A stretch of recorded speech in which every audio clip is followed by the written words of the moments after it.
Bonjour! Dans cette vidéo, nous allons travailler sur la numération et plus précisément sur les nombres entiers. Mais commençons par faire notre entrée en classe. Nous allons être accompagnés par 4 célèbres frères.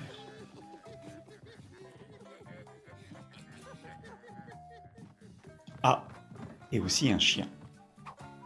Chouette, une séance de cinéma. J'adore ça, le cinéma. Bon, puisque tout le monde est là, je vous laisse. Mais regardons ce qu'il y a au tableau. On découvre le célèbre tableau de numération. Regardons comment les Dalton peuvent nous aider à mémoriser les différentes classes qui le composent. Eh oui Joe, tu es le plus petit, inutile de grogner. Jack, pas de commentaire. Non William, il reste encore un de tes frères. Avril, on ne mange pas toutes les 2 minutes. Voilà, maintenant nous avons les 4 grandes classes. Les unités, les milliers, les millions, les milliards. Positionnons correctement les classes sur la première ligne de notre tableau. Chaque classe se divise en 3 parties.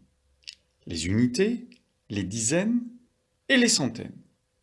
Par exemple, on trouve les dizaines de milliers ou les unités de milliards. Sur la troisième ligne, il s'agit d'écrire la notion d'unité, de dizaines, de centaines, etc. de façon correcte. Dans la case des unités, on prendra le chiffre et on le multipliera par 1. Dans la case des dizaines, on multipliera ce chiffre par 10. Dans la case des centaines, par 100, etc. Voilà, maintenant notre tableau de numération est prêt. Il ne nous reste plus qu'à l'utiliser dans 2 exercices.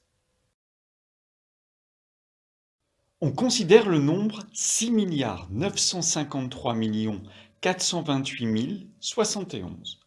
Complété. 5 représente le chiffre D. 0 représente le chiffre D. 6 représente le chiffre D. Et enfin, pour finir, 8 représente le chiffre D. Laissez-vous le temps de réfléchir, ne vous précipitez pas sur la correction. Passons maintenant à la correction. Il s'agit déjà de bien positionner ce nombre dans notre tableau. Merci de ton aide, Rantanplan, mais non, c'est pas ainsi que l'on procède. Allez hop, va jouer ailleurs s'il te plaît. On identifie le chiffre des unités dans notre nombre, avant de placer ce chiffre dans la case correspondante de notre tableau. Ensuite, on positionne le reste de ce nombre, un chiffre par case. Pour répondre à la question posée, nous allons nous servir de la deuxième ligne du tableau. Le chiffre 5 représente donc le chiffre des dizaines de millions.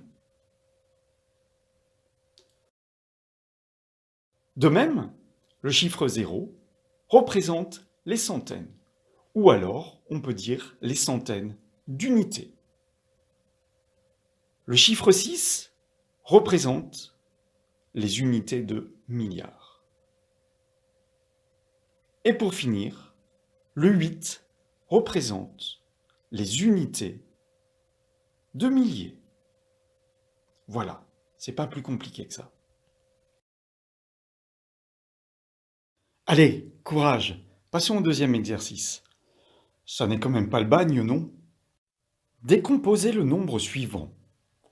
743 291.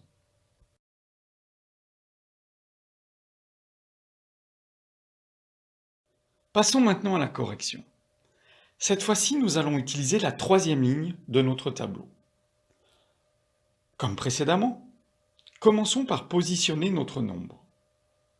Pour bien visualiser les choses, mettons un tout petit peu de couleur. 743 291 est donc égal à, en lisant de gauche à droite, le chiffre 7 correspond à la case multipliée par 100 000. On obtient donc 7 fois 100 000. De même, on poursuit notre lecture. Plus 4 multiplié par 10 000, plus 3 multiplié par 1000, plus 2 multiplié par 100, plus 9 multiplié par 10, et pour terminer, plus 1 multiplié par 1. Nous pouvons également effectuer partiellement des calculs.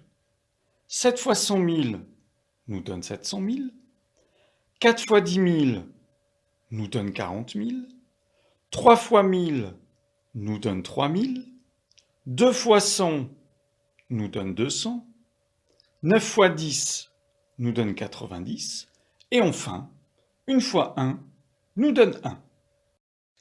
Nous avons donc décomposé de deux façons différentes 743 291.